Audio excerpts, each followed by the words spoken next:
What's good, everybody? Thank you so much for tuning in. Welcome to the Writer's Room, where we discuss reviews, reactions, recaps. And today we are recapping Power Book Force Season 2, Episode 5, I believe. This is called Here There Goes a Monster.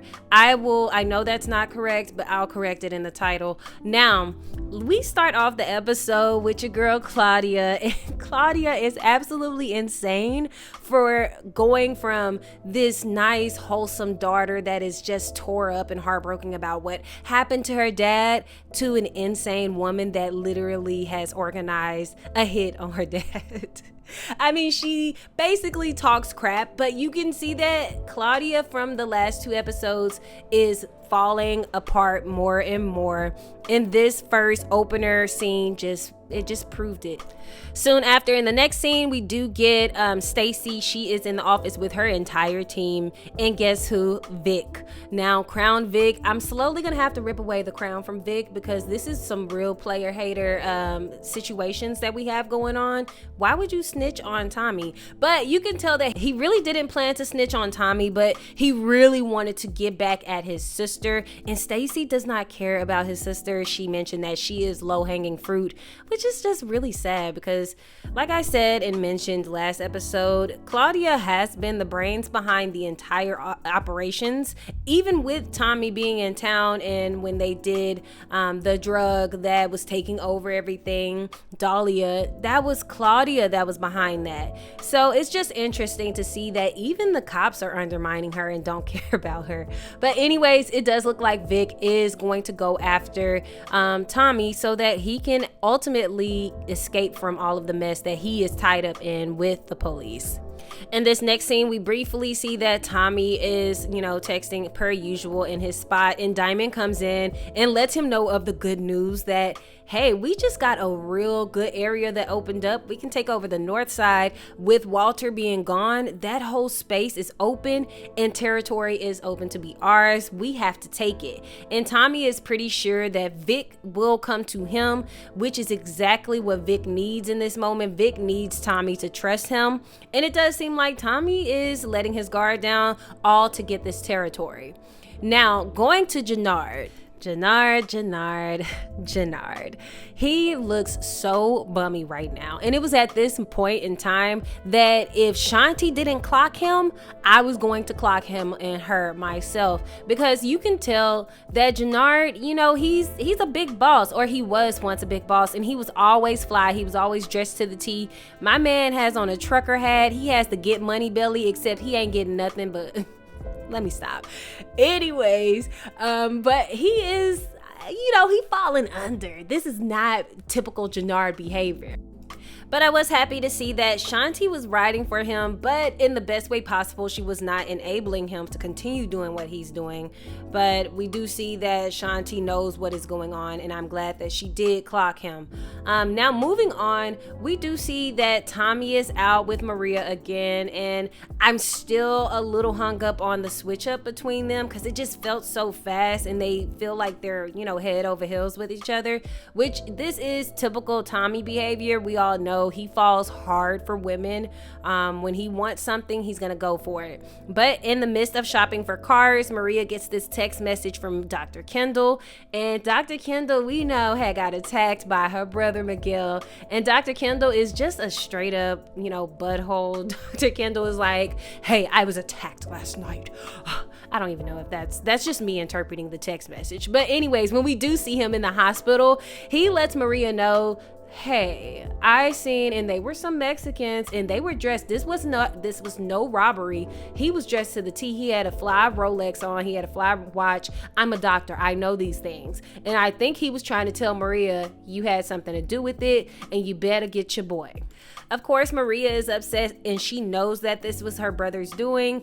And you can see later on in the episode, when she withholds the diabetic medicine from Miguel in that moment, Maria is fed up because this could could interfere, if not ruin, her career at the hospital, which I think what Dr. Kendall was trying to get at was like, I hold authority over you in your job, which is just such a dick move. But hey, I get it. Your hands is messed up, so I get it. But anyways, we see that Diamond goes to meet Markovich at his spot, and he goes to pay Markovich Jannard's money that he owes.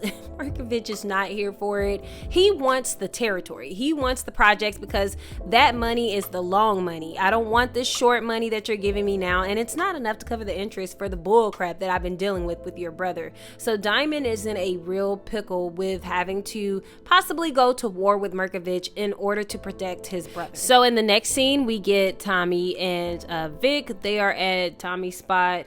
And of course, this is exactly what Vic needed. I can't tell if Vic is truly just trying to get Tommy to talk, or if Vic is actually trying to do this, run these drugs with CBI. But he does tell Tommy that he was the one that took out his dad. Tommy's like, oh, big props to you. Congratulations. Like, you the king, the North Side.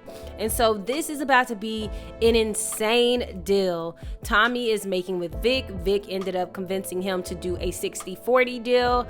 And this works perfectly for Tommy, and low-key works perfectly for Vic if he does plan on snitching on Tommy and getting him and Miguel out of the way.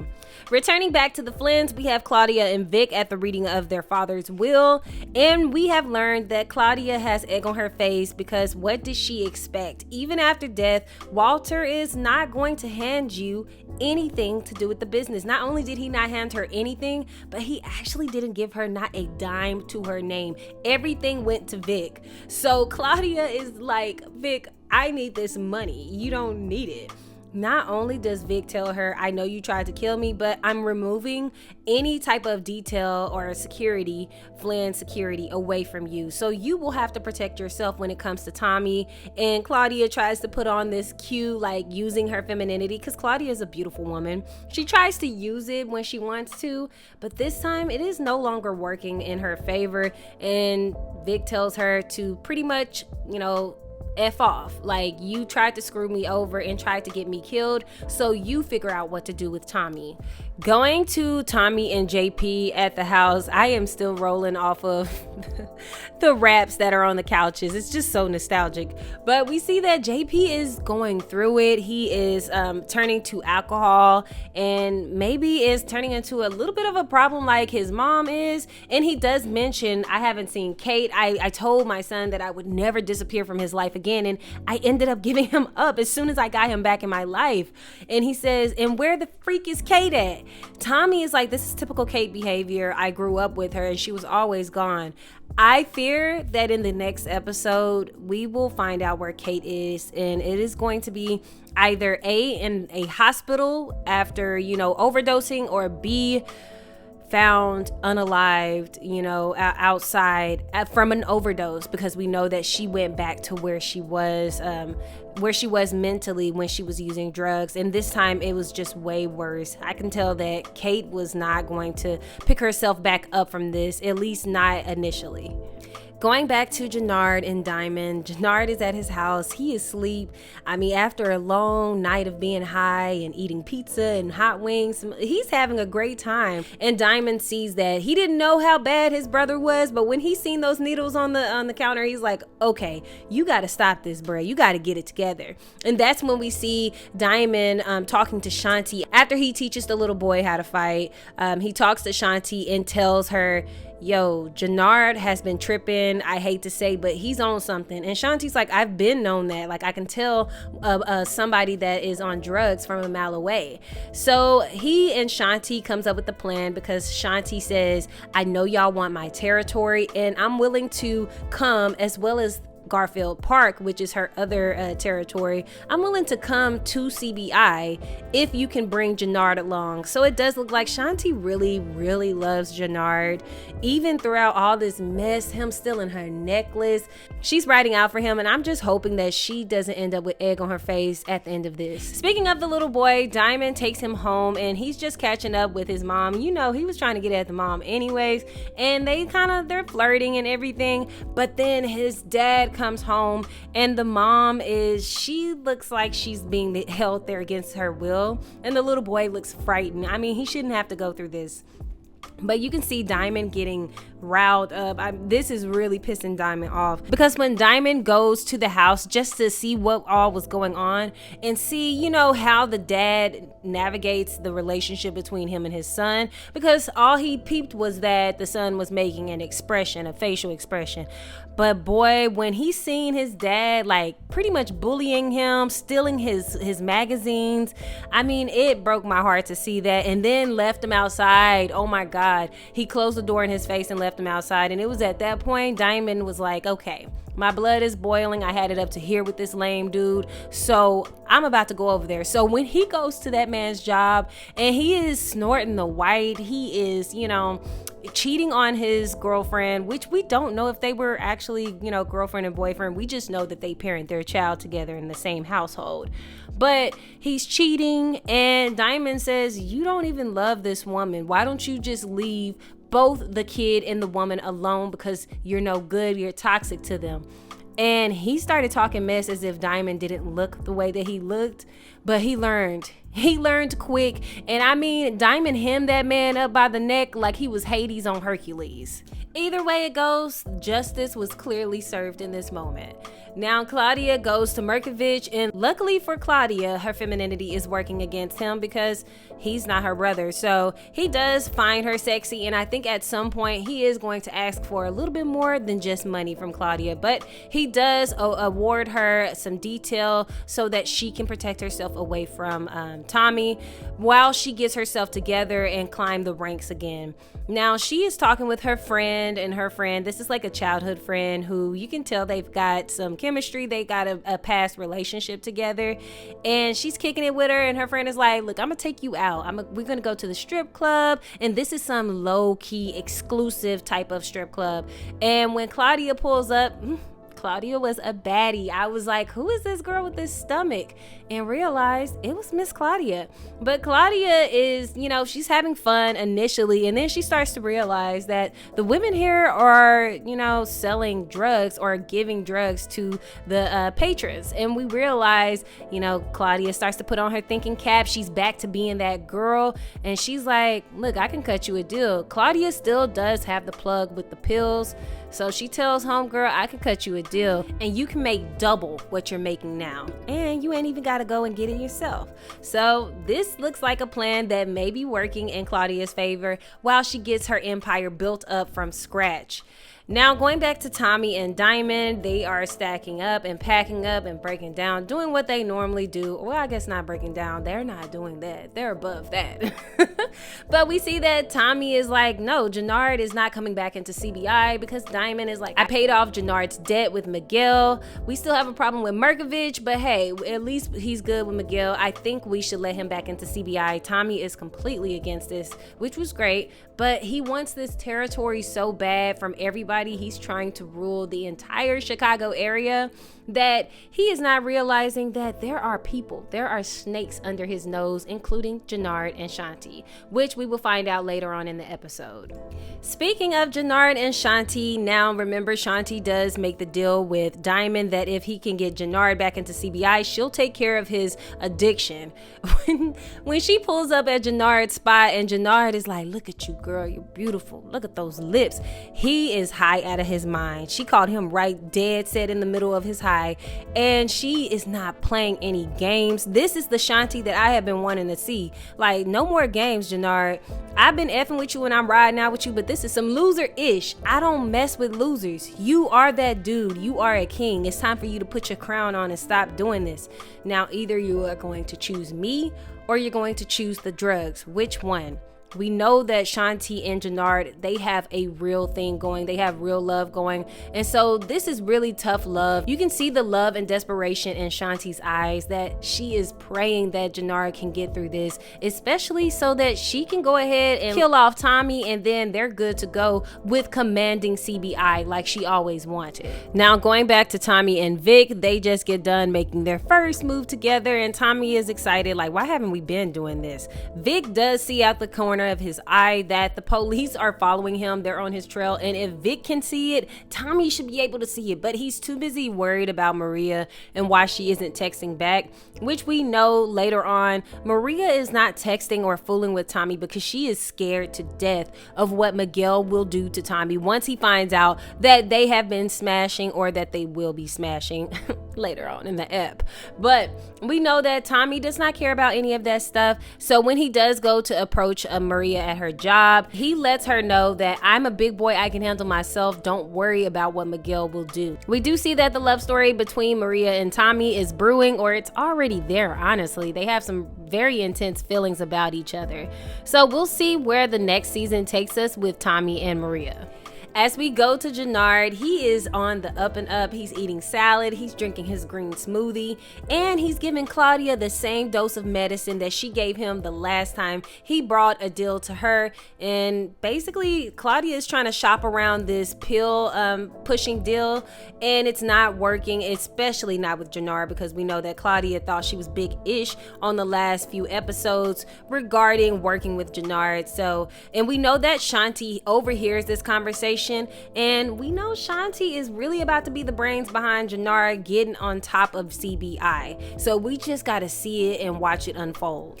Now Tommy goes to Merkovich because he's white, he feels like Merkovich would be better off with understanding Tommy and letting Jannard go with just taking the money. Tommy realizes when Merkovich tells him, you are a pirate, you do not understand boundaries, and we know Tommy does not understand boundaries. Tommy goes wherever he pleases and he craps wherever he craps at, and it might be on somebody else's territory.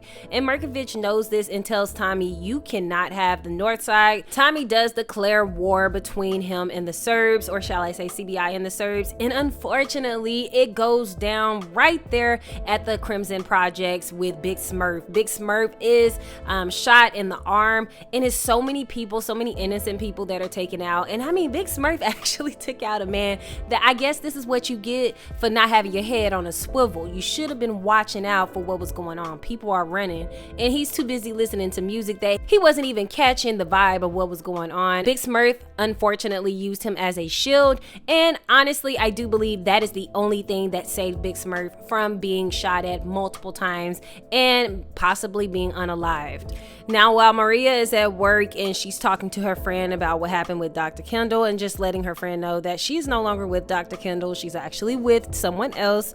She didn't mention it, but she does see that there is hysteria going on in the lobby of the hospital, and it's because of the big shootout that just happened over at the Crimson Projects. And she is afraid. She sees Big Smurf and she knows that Big Smurf is Tommy's, right hand man. So she's afraid that something has happened to Tommy. She's tried calling him, hitting him up, and the aftermath of what happened is ringing out in the entire community. Everybody's at the spot that just, got hit up. Tommy's there, Diamond's there, and Tommy receives a text message from Merkovich saying, basically, it's on. If you come on the north side is gonna look just like this. This was my warning, basically. And Tommy, he has to deal with what just happened. He has to deal with the war that he just declared, and we'll see how far it goes and if Merkovich is going to, prevail through this season. Back to the reflections. Like I said, this season is a theme of reflections. We do see Stacy. We see Stacy's reflection in the window while she's talking to Vic, and Vic is still in trouble. He's still trying to throw Claudia on the bus. Like I said, I think that Vic is intending to work with Tommy, like truly work with Tommy and screw over his sister. That was his whole plan of coming to Stacy. But Stacy doesn't want Claudia. So she tells him, that's not enough. I want Tommy. I want a phone number. I need you to give me what I want. Otherwise, you're going to be behind bars. So back to square one for Vic. He's going to have to really do some snitching here in order to get away.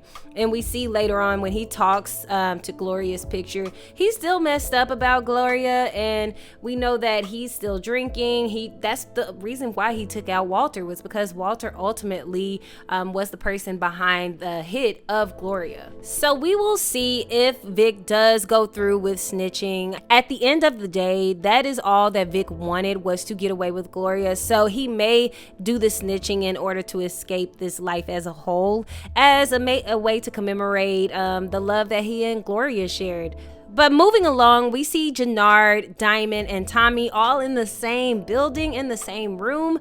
And we see Jannard apologizing to Tommy, like, hey, I was tripping. And we know what he meant when he said I wasn't in the right headspace. I was just tripping. They basically made amends. Tommy still doesn't trust Jannard. You can tell that Tommy is like, I still gotta keep both eyes open. Even as he told Diamond, one wrong move and you out. I'm taking you out. Diamond has to live with that because he was the same person that just told Tommy that about his own nephew. Diamond does have to live with whether Jannard is going to act right or not within this organization. Going back to Jannard and Shanti, I told y'all earlier that Shanti was going to make a move against Tommy. This is all a part of her plot, and she tells Jannard, be cool with Tommy. Don't nobody care what Tommy is talking about. And she means it. She means he shouldn't have even been allowed to take over as much territory as he has. It's time for you to boss up and prove to me that you're that dude that I always thought you were. Because I'm not sticking around for this. I don't lose games.